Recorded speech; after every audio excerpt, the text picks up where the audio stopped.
A cold morning. The father is gone, and a lawyer calmly reads the will. Everything left to the stepmother. No arguments, no anger. Just silence, as a lifetime of legacy disappears in a few words. The veteran Navy SEAL receives almost nothing. Just a small amount to make it look legal, and a piece of land no one wants. Then it gets worse.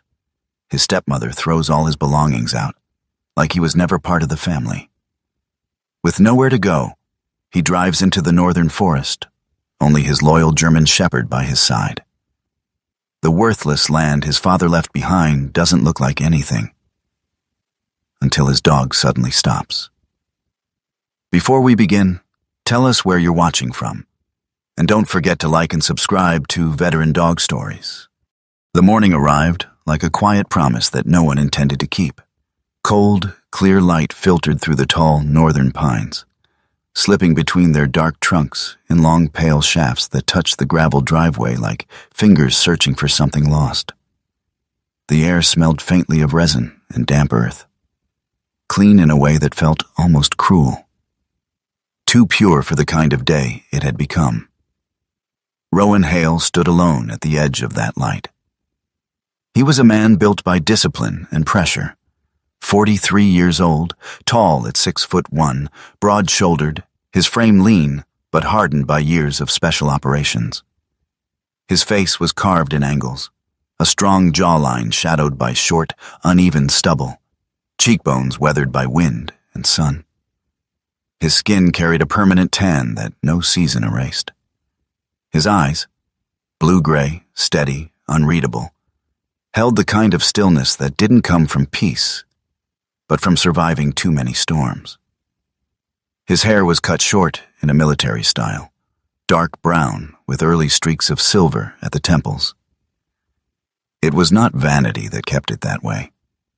It was habit, precision, control. Today, even that felt meaningless. He wore the same thing he always did now, an olive field jacket softened by years of wear, a red and dark blue plaid shirt beneath it, dark cargo pants, and worn brown leather boots that had walked across deserts, mountains, and places no map recorded. An old military watch sat on his wrist, scratched but still ticking, indifferent to what had just ended. Behind him, the house stood silent. It was large, built from timber and stone, the kind of place meant to feel permanent.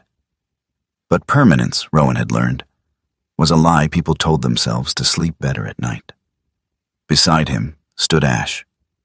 The German shepherd was still alert, every muscle coiled beneath a thick black and tan coat. He was 5, maybe 6 years old. Prime age for a working dog, his build compact but powerful, his stance balanced, weight evenly distributed as if he could move in any direction without warning. His eyes were dark and focused, scanning not just movement, but intent. Ash didn't fidget. He didn't whine. He watched, always watched. And right now, he was watching the front door. It opened. Sylvia Hale stepped out first. She moved with the quiet certainty of someone who had already decided the outcome long before anyone else arrived. She was in her late 40s, tall, slender, her posture perfect without effort. Her hair, light brown with hints of gold, was styled neatly, not a strand out of place.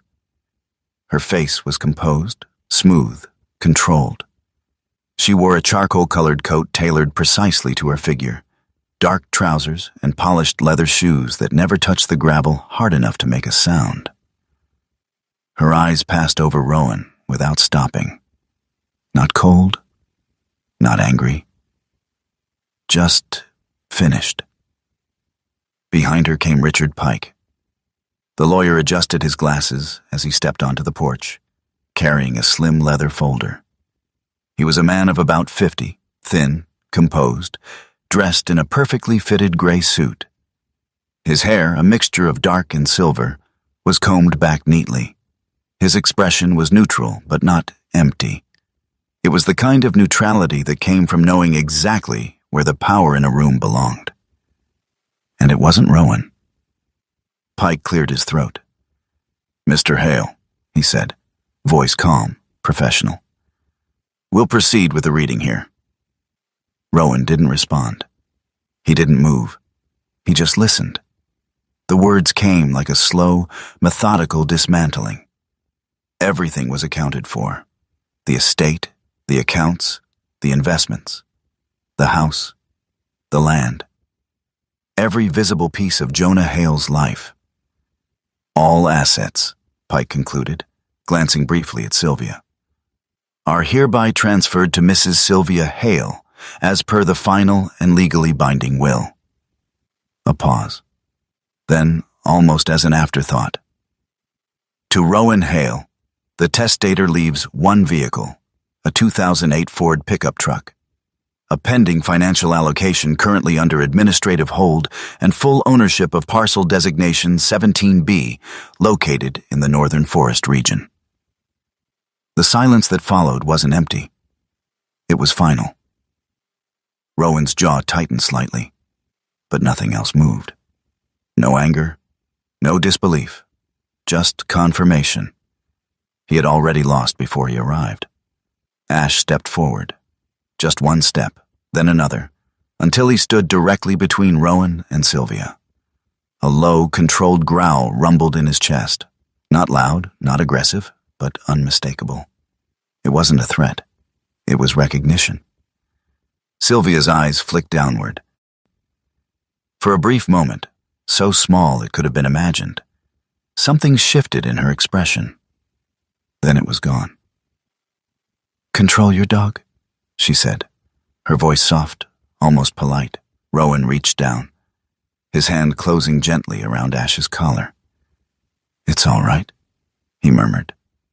Ash didn't move immediately. His gaze stayed fixed on Sylvia a moment longer. Then he stepped back. The moment passed, just like that. Pike closed the folder. "If there are no questions," he said, "we can consider the matter concluded." Rowan let out a slow breath. No questions. Because there were no answers worth hearing. As Rowan turned to gather what little remained of his life, Ash suddenly froze. Not a shift, not a hesitation, a complete stop. His ears snapped forward, body rigid, eyes locked not on Sylvia, but on the open doorway behind her. For a heartbeat, nothing moved. Then Ash took a step toward the house. Low, silent, intent. Rowan felt it before he understood it. That subtle change in the air, the way Ash only reacted like that when something was wrong. Not danger. Something else. Something familiar. "Hey," Rowan said quietly, tightening his grip. Ash didn't respond. He leaned forward again, muscles tensing, as if the house itself had just whispered his name. Then, just as suddenly, it stopped. Ash blinked, stepped back, and the moment dissolved like breath in cold air. Rowan stood still for a second longer. Then he turned away. The rest happened without ceremony. A cardboard box, a duffel bag, a few things that had once meant something. Most of it was gone. What remained had been chosen for him. He moved with efficiency, not emotion, years of training turning loss into action. Pack, lift, secure, move.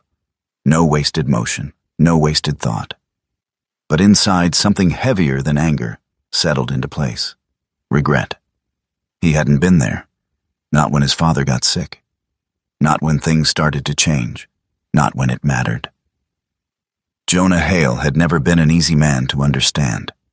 Quiet, distant, always watching more than speaking. Rowan had spent years believing that distance was indifference. Now he wasn't so sure. The truck sat at the edge of the property. A white 2008 Ford, paint dulled, body scratched from years of use. The kind of vehicle that didn't look like much. Until you realized it had survived more than it should have. Rowan opened the passenger door.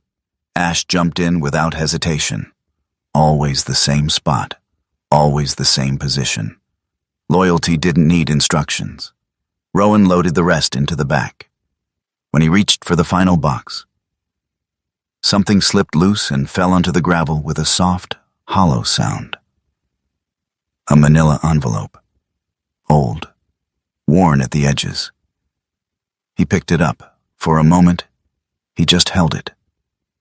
Something about it felt intentional. Not forgotten. Not misplaced. Left. He opened it slowly. Inside, a folded map. A heavy, oddly shaped Medico key, and a single piece of paper. Rowan unfolded it. The handwriting was unmistakable. Jonah Hale's, sharp, slightly slanted, written with pressure. Rowan read it once, then again. If you're reading this, it means I was right about them. He stood there, the gravel crunching faintly under his boots as the wind shifted through the trees. No explanation, no apology, just that. A statement, a warning, a confirmation. Rowan exhaled slowly. Not grief this time. Something else. Understanding. He closed the envelope, sliding it into his jacket. For the first time that morning, something inside him moved. Not hope. Not yet. But direction. He climbed into the driver's seat. The engine turned over with a rough, familiar growl.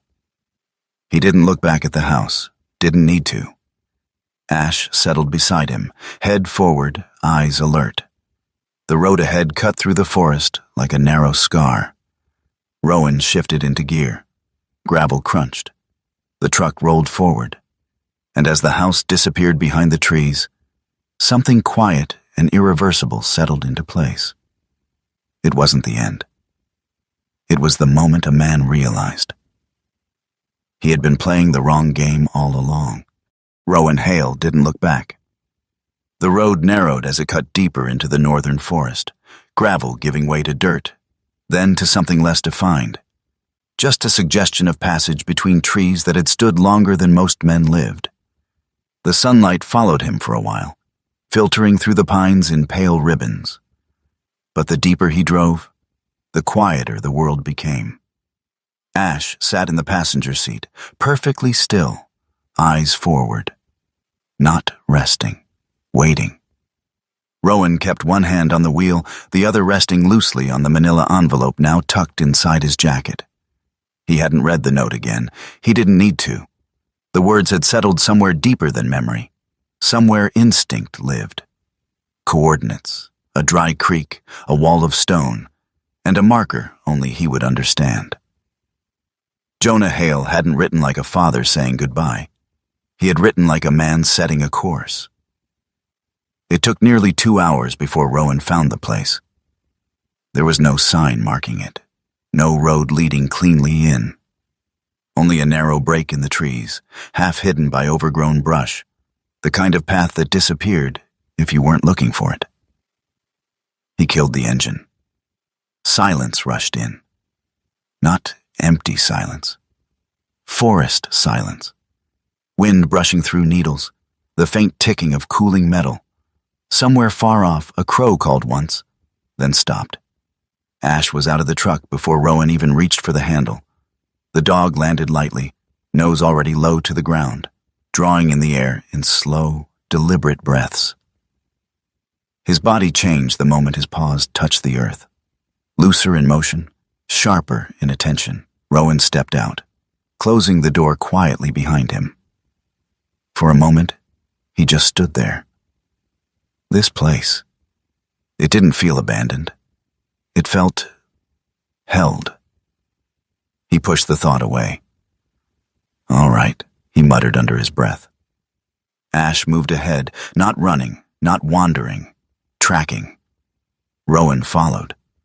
The forest floor was soft beneath his boots, layered with years of fallen needles and damp leaves. Moss crawled over stones and tree roots, painting everything in muted green. The air carried a chill that lingered even under the sun. Rowan moved with practiced efficiency, every step measured, every sound accounted for. He wasn't in a war zone anymore, but his body didn't know that. Or maybe it did, and just refused to believe it. Ash paused ahead. Rowan stopped immediately. The dog's posture shifted slightly, ears angling forward, head lifting just enough to catch something on the wind. Then Ash moved again. Left this time, off what little remained of the path. Rowan followed without question. That had always been their rule. Trust went both ways. The ground sloped downward gradually until the trees thinned just enough to reveal a shallow depression. A dry creek bed, winding like a scar through the forest. Rowan stepped into it, boots crunching lightly over loose stones. He crouched, running his fingers across the surface. Dry, but not untouched. The rocks had shifted over time, but not entirely by nature. Some edges were worn in ways water alone wouldn't explain. There was a pattern here, subtle, almost erased, but still there. He stood. "This is it," he said quietly. Ash didn't react to the words. He was already moving upstream. They followed the creek bed for what felt like longer than it should have taken. Time stretched strangely in places like this. Without markers, without sound, without interruption, distance became a feeling instead of a measurement. Rowan's breathing stayed steady, controlled. But his mind kept drifting back, to his father, to all the times he had walked beside him through places like this, years ago, before distance had turned silence into something heavier.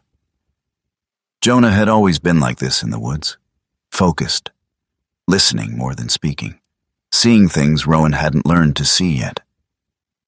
Rowan had thought it was obsession.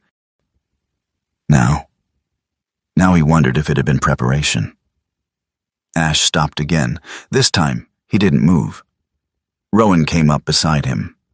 The creek narrowed here, squeezed between rising walls of gray stone. Not cliffs exactly, but enough to change the air, to funnel the wind differently. Rowan looked up. The rock face rose sharply ahead, mottled with patches of moss and lichen.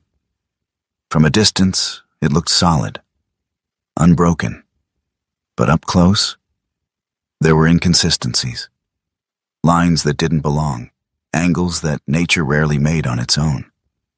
Rowan stepped forward slowly. His eyes scanned the surface, not for obvious openings, but for absence. For the places where something had been changed, then hidden. Ash moved along the base of the rock, nose brushing the ground, then lifting, then lowering again. Back and forth, not searching randomly, following a thread. Rowan mirrored the movement, but higher, eyes tracing along the stone instead of the soil. Then he saw it. Not a door, not even a crack, just a subtle shift. A section of rock where the texture changed, barely visible beneath the moss, but enough. He stepped closer, reached out, his fingers brushed against cold stone, then paused. The surface felt wrong. Too smooth in one place, too even, manufactured. "Yeah," he whispered. Ash let out a low sound, not quite a growl, not quite a breath. Agreement. Rowan stepped back, scanning the surrounding area. If this was what he thought it was, then this wasn't meant to be found easily, and it wasn't meant to be opened quickly. He crouched again, studying the ground near the base. There. A faint disturbance in the soil. Old, but deliberate. Something had been moved here, placed, then left. Ash suddenly stiffened. The dog's head snapped to the side, not toward the trees, not toward the path they came from, but deeper along the rock face. Ash took a slow step forward, then another. Then he stopped. Completely. His body lowered slightly, muscles tightening, not in aggression, but in recognition. Rowan felt it instantly. That shift. The one that used to happen just before something went wrong. "Ash," he said quietly. No response. The dog didn't move, didn't blink. His eyes were fixed on a single point in the stone. Rowan followed his gaze. At first he saw nothing, just rock, moss, shadow. Then, a faint discoloration, a narrow, vertical line, barely wider than a finger, hidden beneath a thin layer of debris and growth. Not a natural crack. Too straight. Too clean. Rowan's pulse slowed. Not faster. Slower. The way it did when everything locked into place. He stepped closer. And for the first time since leaving the house, he understood. This wasn't where the story started. This was where it had been waiting. He reached into his jacket, pulled out the key. The Medeco metal was cold against his palm, heavier now than it had felt before. Ash shifted slightly beside him, stepping just enough to clear space, but never taking his eyes off the line in the rock. Rowan brushed away a thin layer of dirt and moss. The line deepened, became shape. Not fully visible, but enough. He ran his fingers along it, found the edge, hidden, deliberate. His hand tightened around the key, but he didn't move to use it. Not yet. Because something about this place, something about the way the air settled here, heavier, quieter, told him this wasn't a door you forced open. This was a door you understood first. Rowan exhaled slowly, stepping back. "We're not opening this today," he said. Ash turned his head slightly, as if acknowledging the decision. Not disappointment, not impatience, just acceptance. They would come back, and when they did, they would be ready. Rowan looked at the rock face one last time, then at the key in his hand, then at the path behind him. Everything had changed, not loudly, not dramatically, but completely. He slipped the key back into his jacket. "Let's go," he said. Ash moved first this time, not leading away, but circling once, wide, slow, marking the place in a way only he understood. Then he headed back toward the creek. Rowan followed. And as they disappeared back into the forest, the hidden line in the rock remained exactly as it had been for years. Silent. Unopened. Waiting. Rowan Hale did not return the next morning. He waited. A full day. Then another. Patience had kept him alive in places where rushing meant death. And whatever his father had built into that mountain, it wasn't meant for someone careless. On the second night, Rowan slept in the truck, parked miles away from the hidden creek. The temperature dropped hard after sunset, the kind of cold that crept through fabric and bone alike. Ash curled near the passenger seat, but not fully asleep. One ear always tilted toward the outside, as if the forest itself might whisper something important. Rowan didn't sleep much. His mind kept circling the same thought.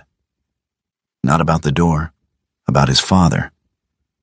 Jonah Hale had never wasted effort. Not in words, not in work. If he had hidden something this deliberately, it wasn't a fallback plan. It was the plan. By the time Rowan returned to the site, the light had shifted. Morning sun cut sharper through the trees, casting long shadows that made the forest feel less like a place and more like a puzzle. He carried only what he needed. A crowbar, a wire brush penetrating oil, a high-lumen lantern, and a small toolkit worn from years of use. Ash moved ahead, slower than before. Not searching this time, confirming. Rowan approached the rock face again, his eyes already mapping the surface before his hands touched it. "Same place," he murmured. Ash stood slightly behind him now, angled, not guarding Rowan, but the perimeter. Rowan knelt. The thin seam in the rock was still there, barely visible unless you knew where to look. He began working methodically, clearing moss, scraping away layers of dirt that had built up over years, not forcing anything. Not yet. The more he uncovered, the more the illusion broke apart. What had once passed for natural stone began to reveal its truth. Edges too straight, surfaces too consistent, a faint border where metal met granite. Rowan leaned back slightly, studying it. Not a cave, he said quietly. A structure. Ash shifted. A small movement, but enough to remind Rowan he wasn't alone. Hours passed. Rowan didn't measure them. He worked through them. Brush, clear, inspect, test. The metal beneath the stone coating began to show itself fully now. A thick industrial plate fitted into the rock with precision. This wasn't improvised. It was engineered. Whoever built it had known exactly what they were doing. Rowan ran his fingers along the edge again, found the seam, found the give. Then, finally, the keyhole, small, reinforced, hidden at the center of a recessed circular plate. Rowan reached into his jacket, pulled out the Medeco key. He didn't insert it immediately. Instead, he studied the lock. Rust had settled into the edges, but not deeply. That meant the seal had held. The internal mechanism might still be intact. Or it might snap the moment he forced it. He sprayed a controlled amount of oil into the slot. Waited. Not impatiently. Just still. Ash moved closer now, lowering himself to the ground beside Rowan, head tilted slightly toward the door, watching. As Rowan reached forward to insert the key, Ash suddenly let out a low, sharp breath. Not a growl, not a warning. Something different. He stood up abruptly, not facing outward, facing the door. His nose lifted, drawing in the air in short, precise pulls. Then he took a step closer than he had been before, and stopped, completely still. His entire body went rigid. Rowan froze. He had seen that posture before, in places where men hid explosives under doors, in places where something invisible waited on the other side. "Ash," Rowan said quietly. The dog didn't move, didn't look at him, just stared at the metal. Not fear, recognition. Rowan's grip tightened around the key. He leaned in closer, and for the briefest second, he thought he felt it. Not heat, not movement, but a faint, stale shift in the air, like something long sealed was pressing back. Then Ash blinked. The tension broke. He stepped back, and whatever that moment had been, disappeared. Rowan exhaled slowly. "Yeah," he muttered. "Same thought." He inserted the key. It slid in perfectly. For a moment, nothing happened. Then Rowan applied pressure. Slow, controlled. The resistance was immediate. The kind that told him this lock hadn't moved in years. He didn't force it. He eased off, adjusted, applied pressure again, slightly different angle. The metal inside groaned. A dry, grinding sound. Old, reluctant. Ash shifted beside him, watching the door, not Rowan. The key turned, barely, then stopped. Rowan clenched his jaw. "Come on." He tightened his grip and applied steady force. Not sudden, not aggressive. The kind of pressure you held until something gave. Seconds stretched. Then, clack. The sound echoed unnaturally in the quiet forest. The lock turned fully. Rowan didn't move immediately. He listened. Nothing. No mechanism triggering, no shift behind the door, just silence. He removed the key slowly, then reached for the edge. The door didn't have a visible handle, only a recessed grip hidden flush with the surface. Rowan wedged the crowbar into the seam. Applied pressure. At first, nothing. Then, a deep guttural sound. Metal pulling away from stone. Ash stepped back instinctively. The door shifted. Just an inch. But enough. Rowan pulled harder, and then the seal broke. The air that came out wasn't what he expected. It wasn't damp. It wasn't moldy. It was dry. Cold, ancient, like opening a place that had not breathed in decades. Rowan stepped back slightly, letting it vent. Ash lowered his head, sniffing the air carefully, not rushing in, not retreating, evaluating. Rowan waited. Then, after a full minute, he reached for the lantern, switched it on. The beam cut through the darkness, not revealing everything, but enough. It wasn't a cave. It was a room, a large reinforced chamber carved into the mountain, walls lined with steel beams and aged paneling. The floor was smooth. Poured concrete, not natural stone. This place had been built, deliberately. Rowan stepped inside. His boots echoed faintly. Ash followed, slower, every step measured. The light swept across the space. Crates. Dozens of them, stacked with precision. Not random storage, organized, labeled in faded markings that had long since lost clarity. Metal cabinets lined one wall. A heavy desk stood near the center. Shelving units filled with sealed containers, samples, equipment. Rowan moved deeper. The air felt thinner here, not from lack of oxygen, but from stillness. Nothing had disturbed it in years. He approached the nearest crate, examined the latch. Locked.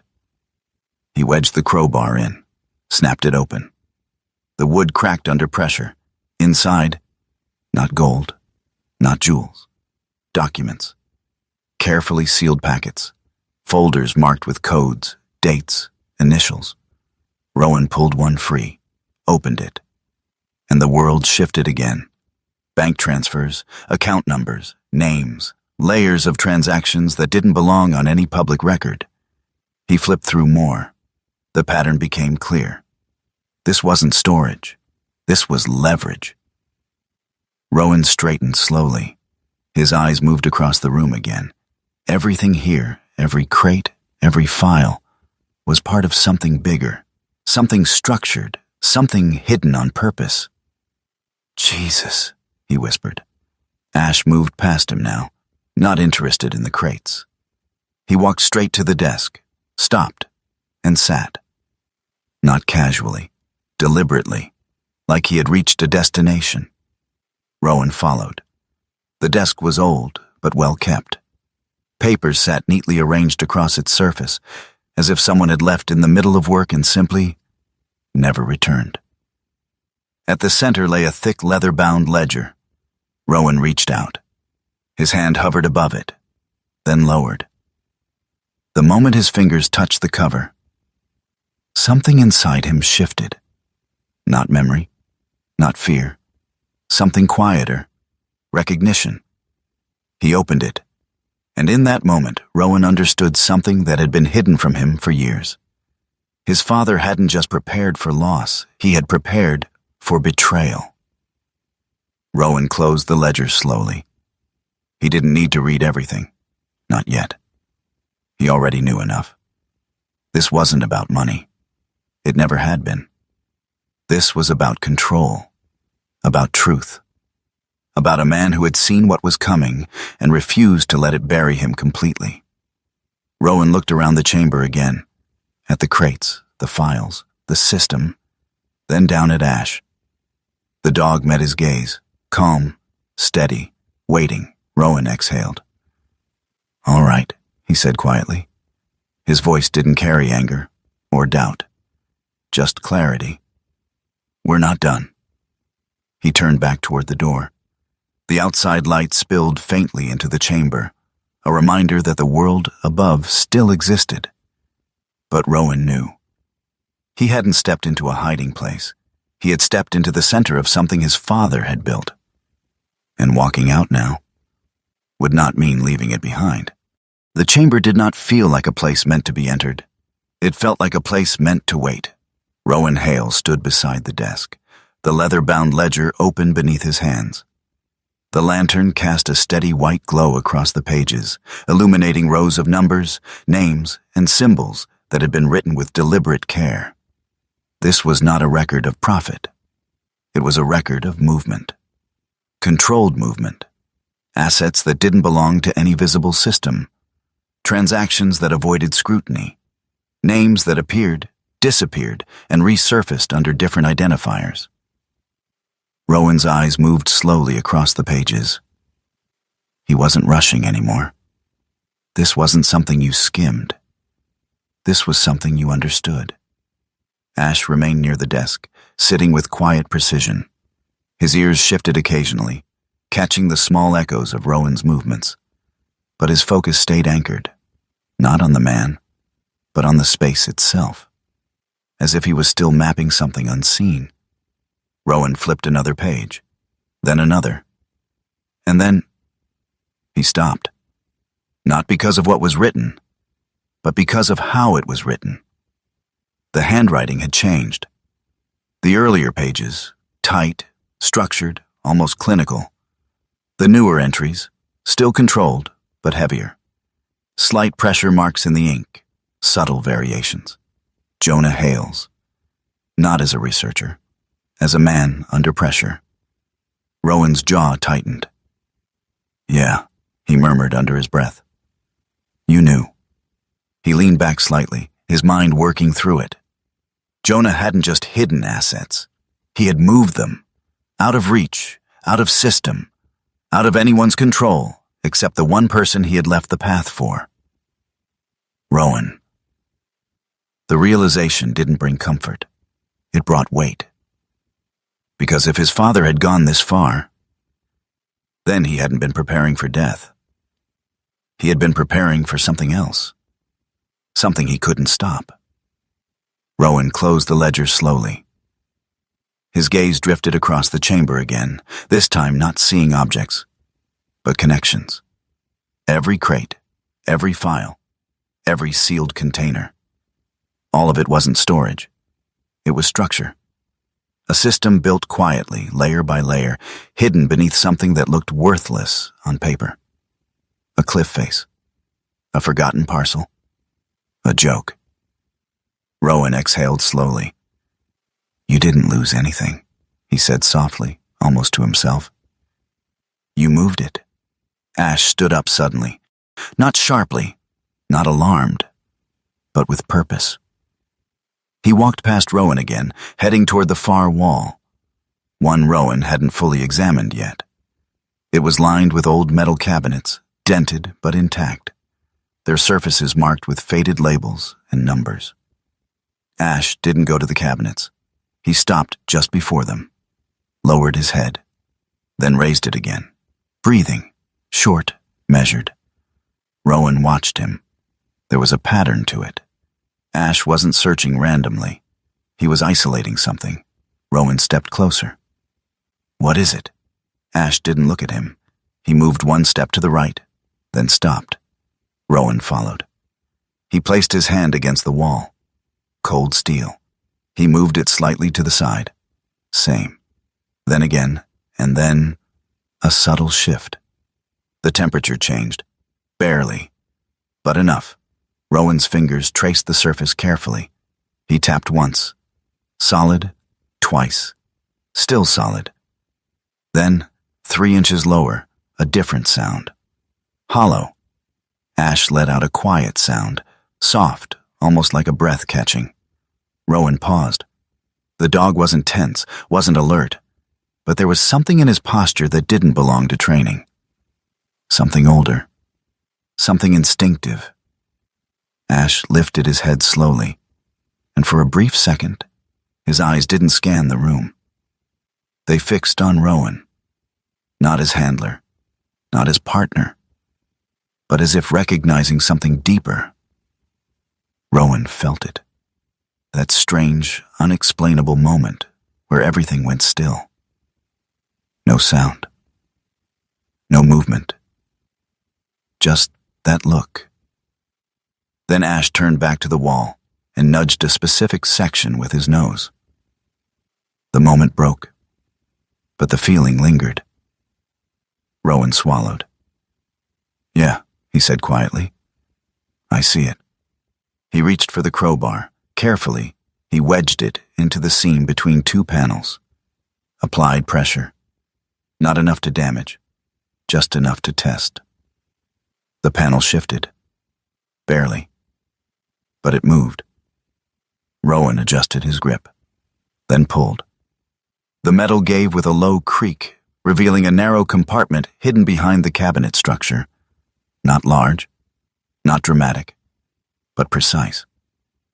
Inside were 3 items: a small digital recorder, a sealed envelope, and a thin folder marked with a red stripe. Rowan froze. Not because of the items, because of the arrangement. His father had left this deliberately, not buried, not locked, hidden just enough for him. He reached in and picked up the recorder first. It was old, but functional, scratched along the edges, worn from use, but intact. Rowan turned it over in his hand. There was no label, no date, just a small switch. He didn't press it, not yet. Instead, he set it gently on the desk, then picked up the folder. Inside, medical reports, hospital records, dates that lined up too closely with what Rowan remembered. He flipped through them quickly at first, then slower. Heart irregularities, medication adjustments, dosage changes. And then, a note. Not official, handwritten, not by Jonah, by someone else. The handwriting was sharp, clinical. Patient responding inconsistently to prescribed medication. Recommend further observation. Rowan's brow furrowed. Something about it didn't sit right. He flipped to the next page, and the next. There were inconsistencies, subtle. But there, numbers that didn't match. Timelines that overlapped. Prescriptions altered without clear explanation. Rowan leaned back slowly. His mind didn't jump to conclusions.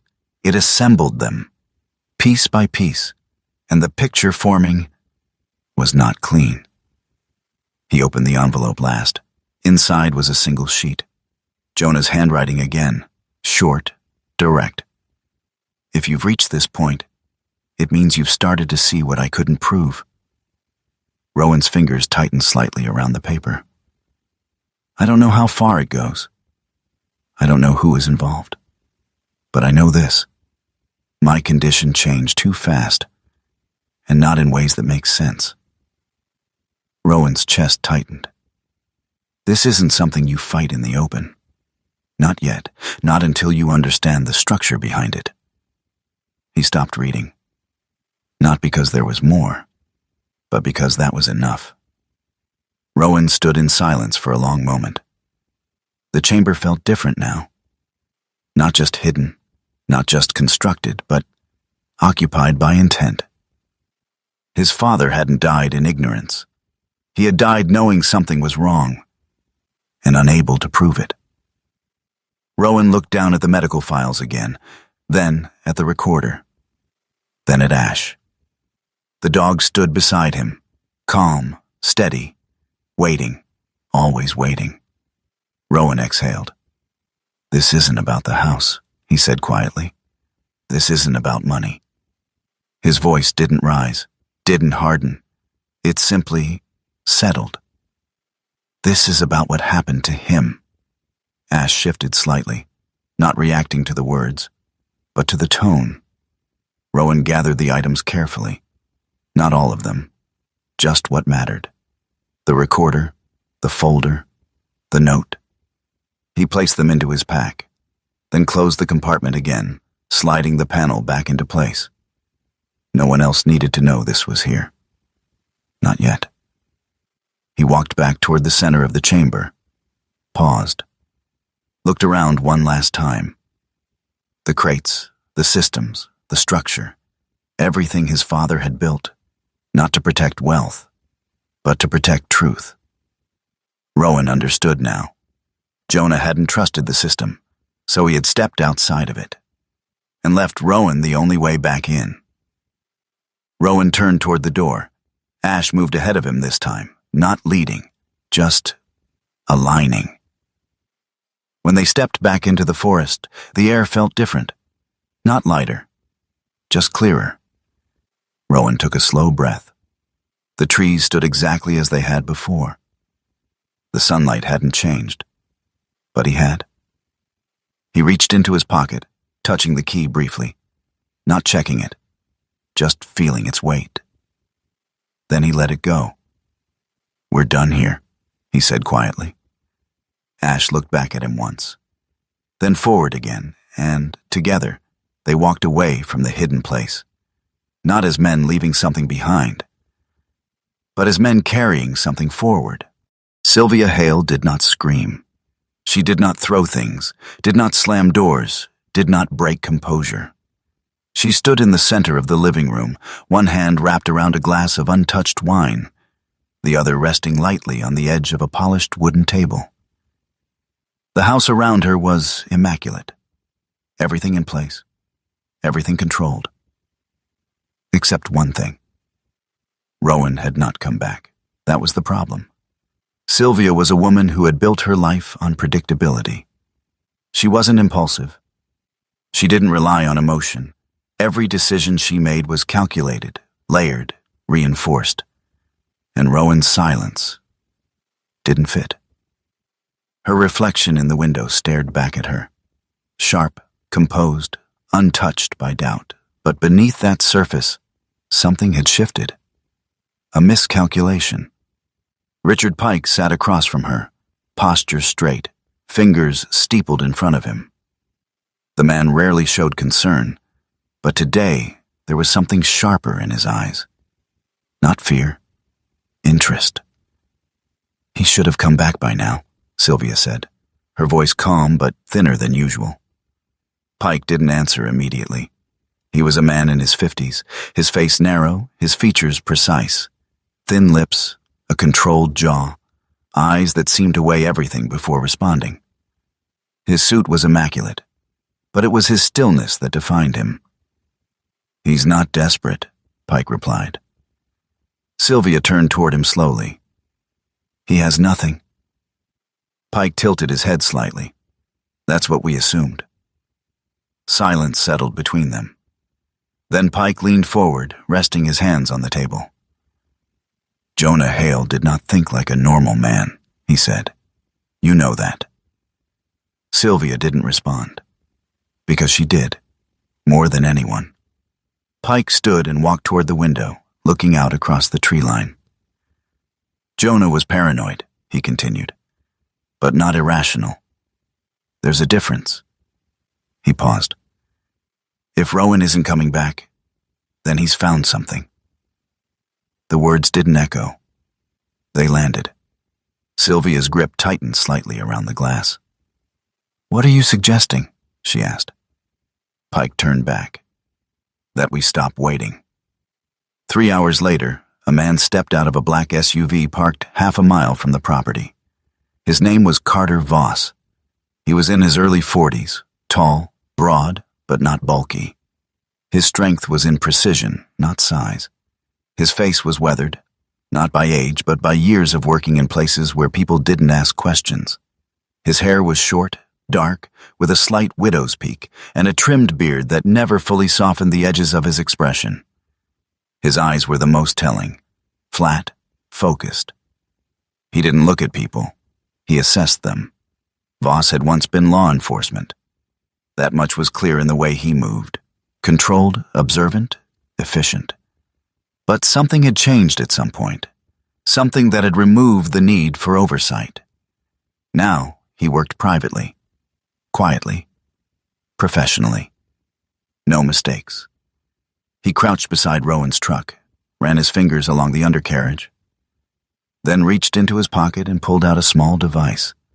Magnetic, compact, barely visible unless you knew where to look. He pressed it into place. No hesitation, no second thought. Then he stood, dusted his hands, and walked back toward the trees. The hunt had begun. Rowan Hale felt it before he saw it. Not a sound, not a movement, a shift. Ash reacted first. The dog's head lifted slightly as they moved through the forest, his nose catching something new in the air. His gait slowed, not stopping, not alerting, but adjusting. That was enough. Rowan stopped immediately. "What is it?" Ash didn't bark, didn't growl. He turned his head slightly, scanning behind them, not directly, not obviously, but deliberately. Rowan's eyes followed the same pattern. Nothing visible. No broken branches. No movement. But something was wrong. He knew that feeling. The one that came when the world hadn't changed. But the balance inside it had. Rowan crouched beside the truck later that afternoon, running his hands slowly beneath the frame. It didn't take long. His fingers brushed metal that didn't belong. He removed it carefully, held it up to the light. A tracker. Small, clean, recently placed. Rowan's expression didn't change. But something inside him locked into place. "All right," he said quietly. Ash moved closer, sniffing the device. Then he froze. Not at the tracker. At Rowan. The dog's eyes lifted, locking onto him in a way that didn't match the situation. There was no threat in his posture, no urgency, just intensity, a stillness that felt almost deliberate. Rowan frowned slightly. "What?" Ash didn't respond, but he didn't look away either. For a brief moment it felt like the dog wasn't reacting to the tracker at all, but to something behind it. Something unseen. Then Ash blinked. The moment broke. He turned away, scanning the tree line again, and whatever had passed between them vanished. Rowan exhaled slowly. "Yeah," he muttered. "We're not alone." That night, Rowan didn't leave. He adapted. He moved the truck, twice in different directions, then circled back on foot. He placed the tracker on a decoy route, attaching it to a fallen branch that would be carried downstream. He didn't rush, didn't panic. This was what he had been trained for. Not survival. Control. By morning, Rowan had changed his pattern completely. No direct routes, no repetition, no predictable movement. Ash adjusted seamlessly, staying close, never straying too far ahead now. The dog no longer searched for hidden paths. He watched, guarded, listened. Rowan needed more than instinct now. He needed information. That's when he found Mara Bellamy. Mara worked out of a small records office tucked behind the local ranger station. A low wooden building surrounded by stacks of old files, maps, and archived land surveys. The place smelled of paper, dust, and time. She stood behind a desk when Rowan entered. Mid-30s. Lean, practical build. Her hair, a deep chestnut brown, was pulled loosely behind her head, strands falling naturally around her face. Her skin was pale from indoor work, but her posture suggested someone who spent time outside when it mattered. Her eyes were sharp, not suspicious, but aware. "You're not here for hiking permits," she said without looking up from the file she was reading. Rowan stepped forward slowly. "No." She looked up then, took him in.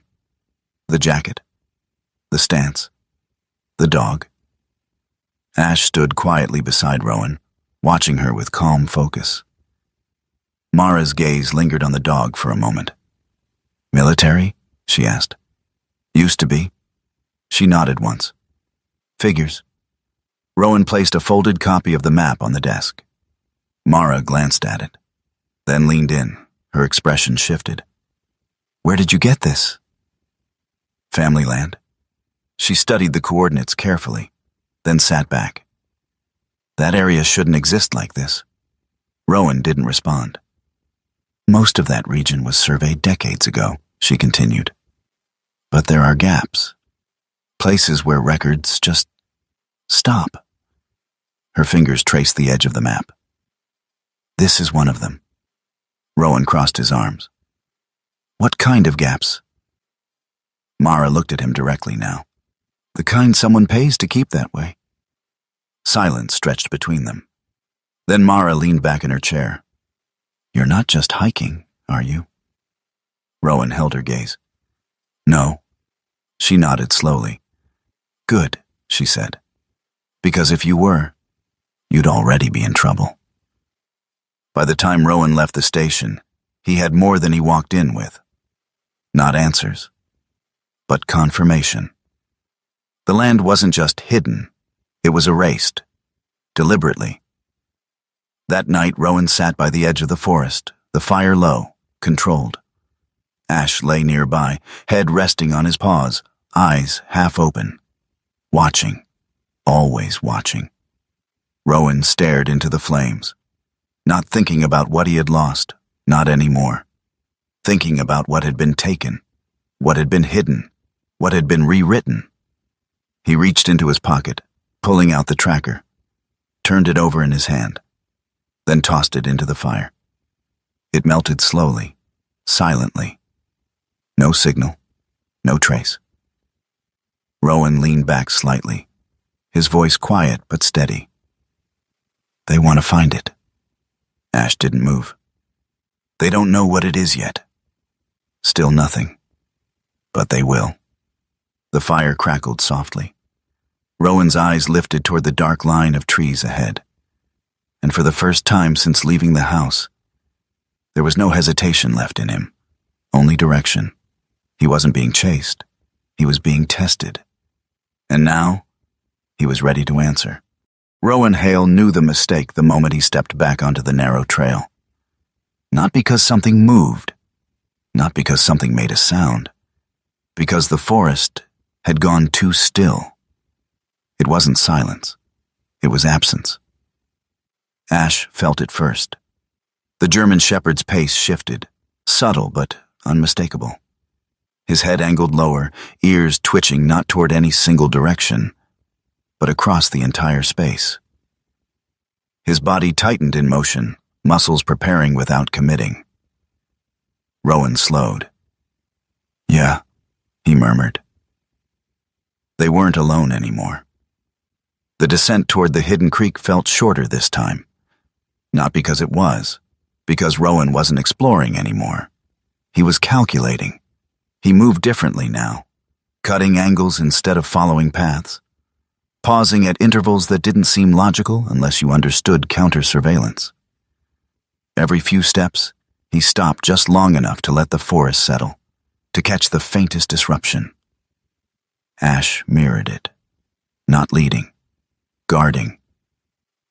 When the rock face came into view, Rowan didn't go straight to it. He circled, wide, twice, watching, listening. Nothing obvious, which was worse.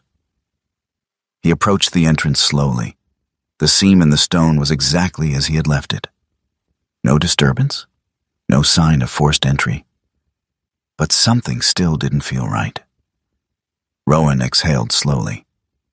Quick, he said, not rushed, just precise. He pulled the key from his jacket, inserted it, and turned. The lock responded immediately this time, already loosened from before.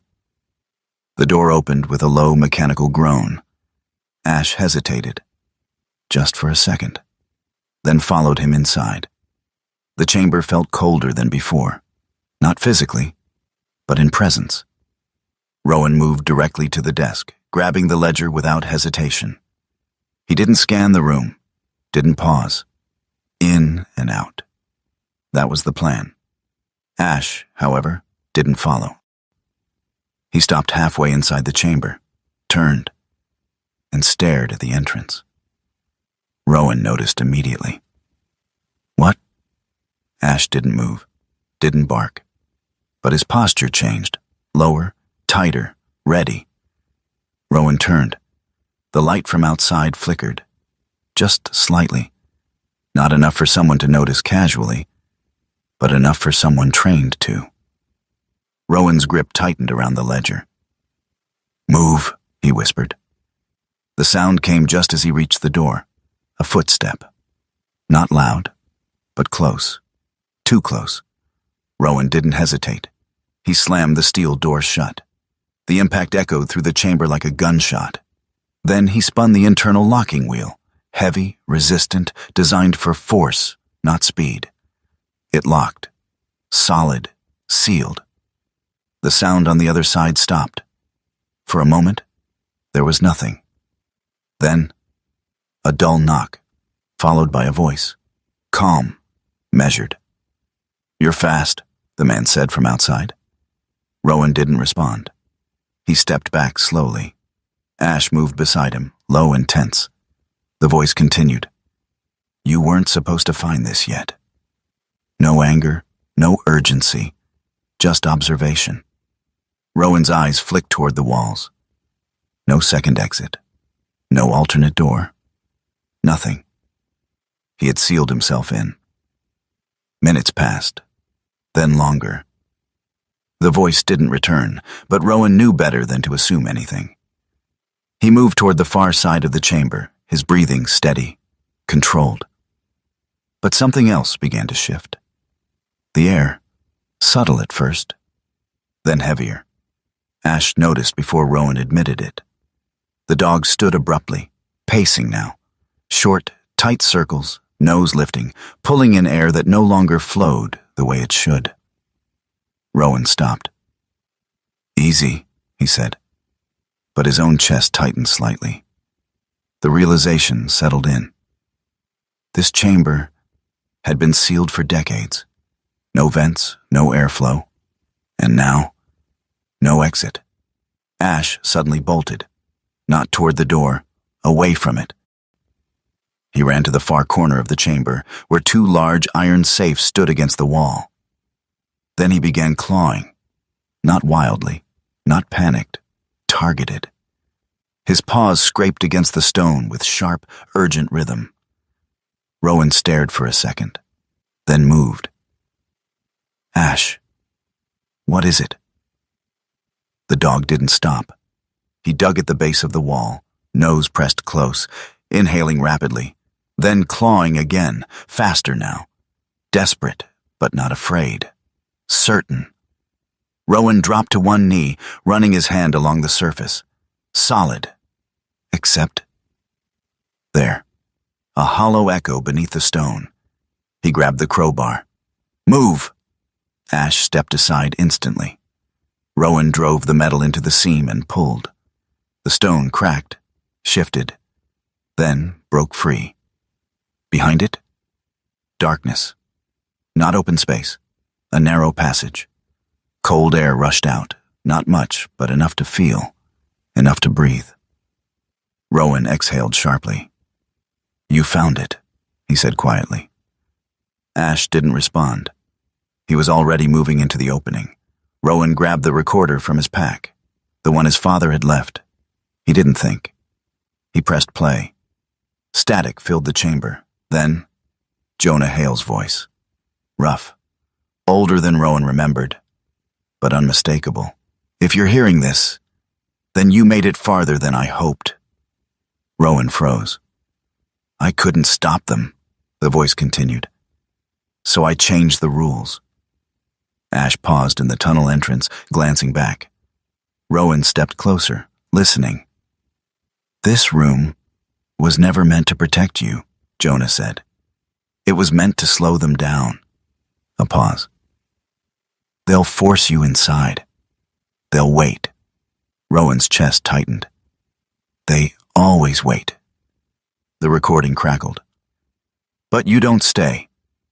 Rowan looked at the tunnel. "The only way out isn't marked. It's felt." Ash turned fully now, eyes locked on Rowan. "You trust the one thing that doesn't lie." Rowan swallowed.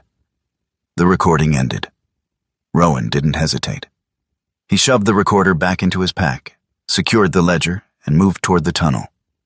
Ash was already inside, waiting. The passage was tight, barely wide enough for Rowan's shoulders. He had to turn sideways to move through it, boots scraping against rough stone. The air inside was thin, but moving. That was enough. Behind them, the sealed chamber remained silent. No sound from the outside. No attempt to break in. Just patience. The tunnel sloped upward gradually. Sharp turns, narrow squeezes. Twice, Rowan had to stop, adjusting his breathing, forcing control back into his chest as the confined space pressed in. Ash never faltered. He moved ahead, steady, certain, pausing only when Rowan slowed too much. Not urging. Waiting. Always waiting. After what felt like hours, but could not have been more than 30 minutes, the tunnel widened. Slightly, then more. Then, light, faint, but real. Rowan pushed forward, breaking through a final layer of loose earth and roots. He stumbled out into the forest. Cold air hit him hard, fresh, alive. He dropped to one knee, breathing deeply. Ash stepped out beside him, shaking off dust, then immediately scanning the surroundings. No hesitation, no confusion, just presence.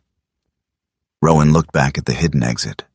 It was nearly invisible, covered by natural growth, tucked into the hillside far from the original entrance. His father had known everything. Rowan stood slowly. His chest rose and fell, but his breathing had steadied.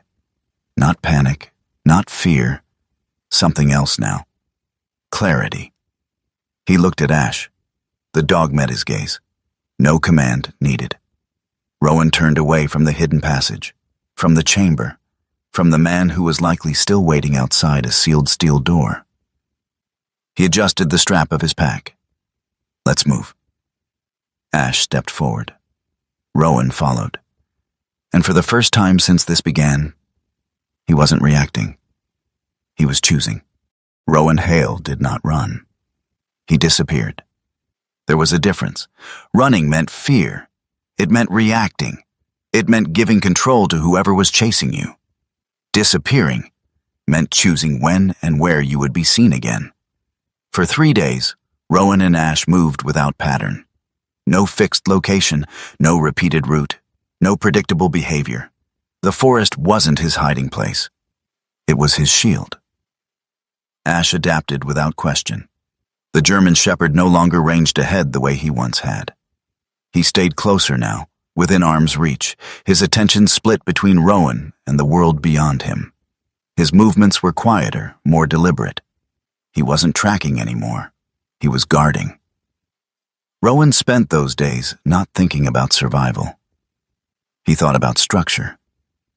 He went through the ledger again, line by line, slowly, methodically, like dismantling a weapon to understand how it worked. Every entry, every coded notation, every cross-reference. It wasn't random. It was layered.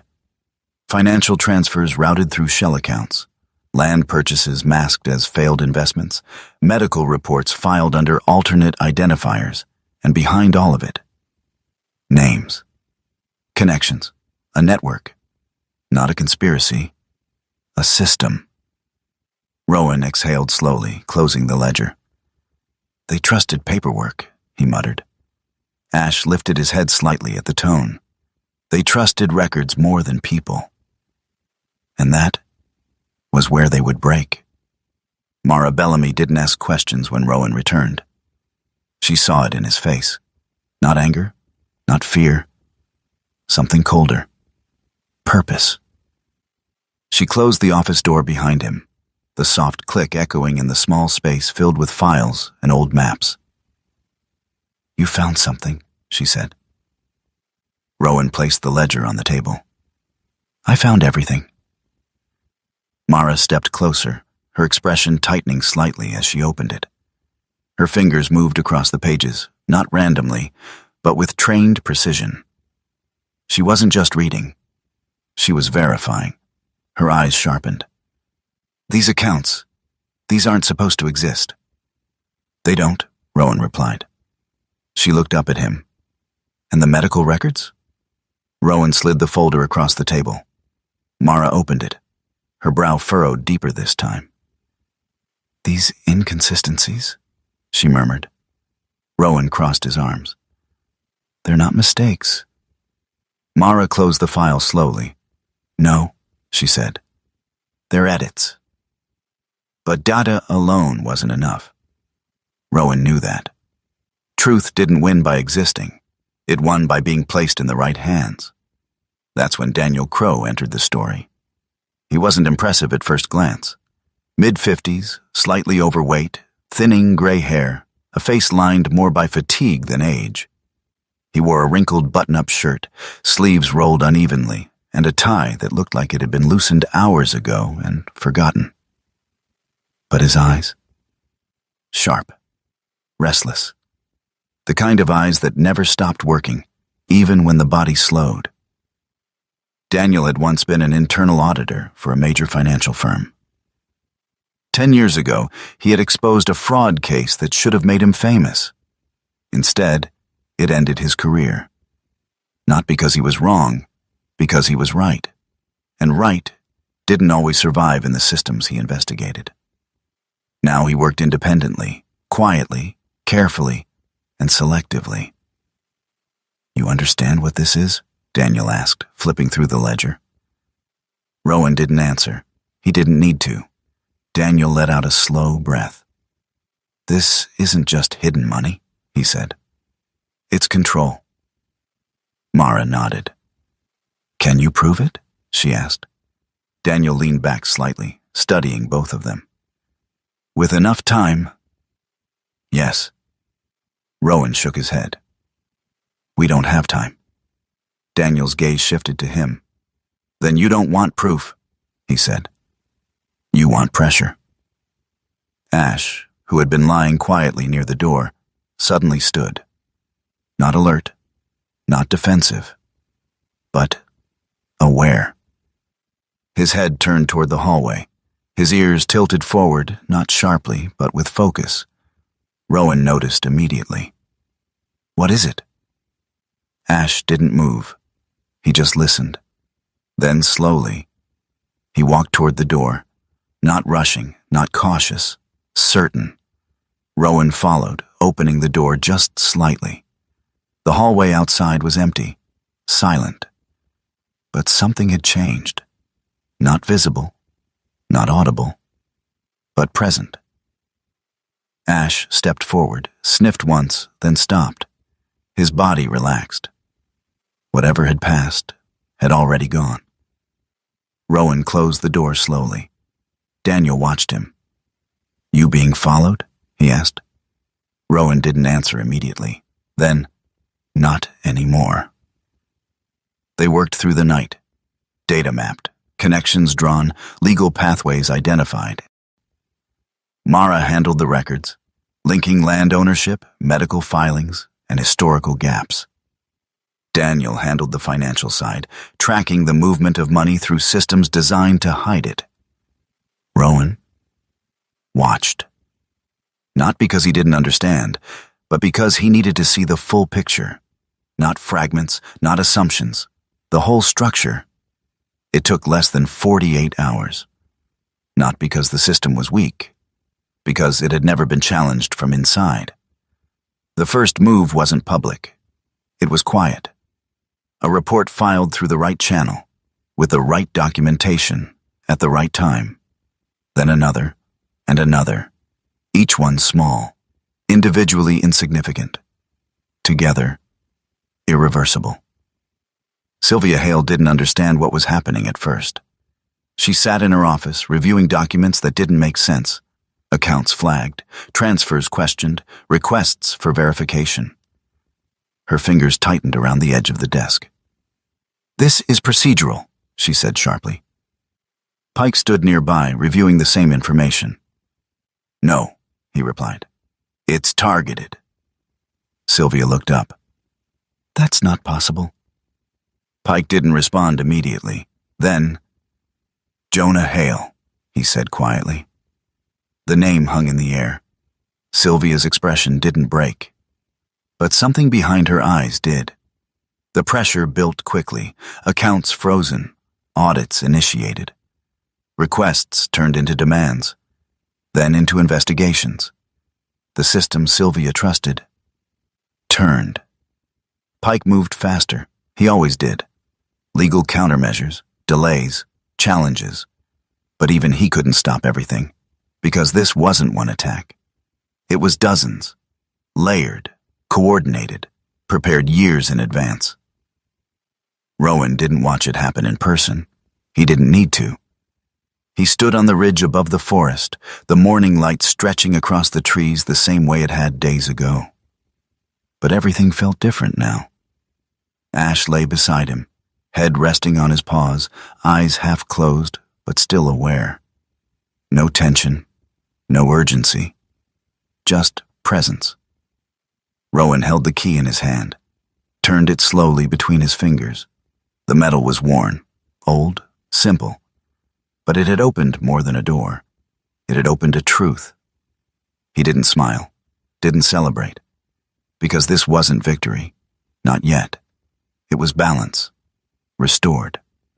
Rowan slipped the key back into his pocket, looked out over the forest one last time. The place hadn't changed. The light was the same, the air was the same. But he wasn't. He wasn't the man who had been left behind on a gravel driveway. He wasn't the man who had walked into the woods, searching for answers. He was something else now. Something his father had prepared him to become. Ash shifted slightly beside him, lifting his head. Rowan glanced down. The dog met his eyes. Calm, steady, certain. Rowan exhaled. "Yeah," he said quietly. "I get it now." The wind moved through the trees, soft, endless, carrying nothing, holding everything. And for the first time since this began, Rowan Hale stood still, not because he had nowhere to go, but because he had finally arrived.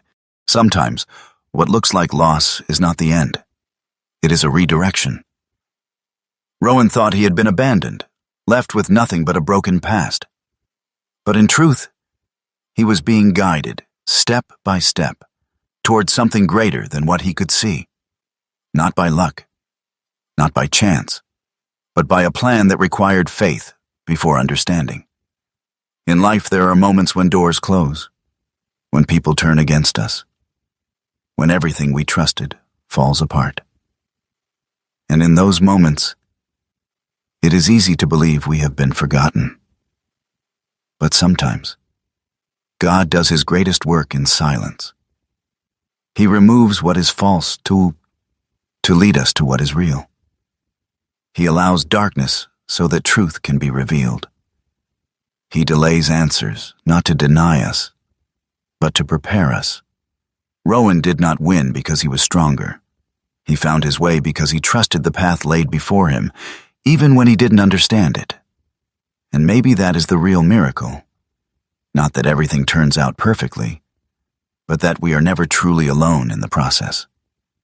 So if you are going through something right now, loss, confusion, betrayal, remember this.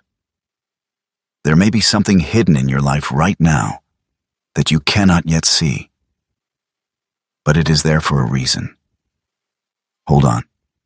Stay steady. Keep walking. And when the time comes, you will understand why things had to unfold the way they did. If this story meant something to you, take a moment to share it with someone who might need to hear it today. Leave a comment below and tell us what part touched you the most. And don't forget to subscribe to Veteran Dog Stories for more stories about courage, faith, and the quiet strength that carries us through. May God watch over you, guide your steps, and protect you and your loved ones, today and always.